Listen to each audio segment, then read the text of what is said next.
दिनांक 3 फेब्रुवारीच्या संध्याकाळी कंपनी क्रमांक 10 चे उर्वरित माओवादी सदस्य तसेच छत्तीसगडमधील अज्ञात माओवादी दलमच्या हालचालींबाबत मिळालेल्या विश्वसनीय माहितीच्या आधारे उपविभागीय पोलीस अधिकारी भामरागड यांच्या नेतृत्वात त्याच रात्री 1460 पथकांसह मौजा फोदेवाडा गावाजवळ नारायणपूर गडचिरोली जिल्ह्याच्या सीमेवर शोधमोहीम सुरू करण्यात आली।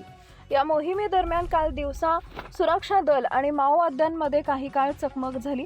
या चकमकीत माओवाद्यांचे 2 तळ उद्ध्वस्त करण्यात आले असून मोठ्या प्रमाणात माओवादी साहित्य जप्त करण्यात आले आहे। मात्र प्रतिकूल भौगोलिक परिस्थिती आणि घनदाट जंगलांमुळे माओवाद्यांचा अचूक माग काढणे शक्य झाले नाही। आज सकाळी अभियान अधिक तीव्र करण्यात आले असून अतिरिक्त 4 C-60 पथक तसेच CRPFच्या Q-80चे एक पथक मोहिमेत सहभागी करण्यात आले आहे।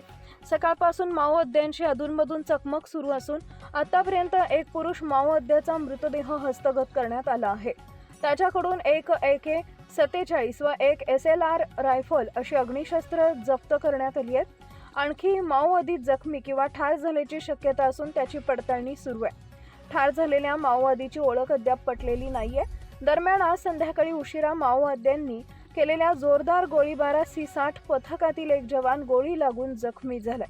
त्याला पुढील उपचारासाठी सुरक्षित ठिकाणी हलवण्याची प्रक्रिया सुरू आहे। सदर जंगल परिसरात शोध मोहीम अद्याप सुरू असून मोहीम पूर्ण झाल्यानंतर गडचिरोली पोलीस दलाकडून अधिकृत व सविस्तर माहिती देण्यात येणार आहे। Subscribe now and press the bell icon. Never miss an update.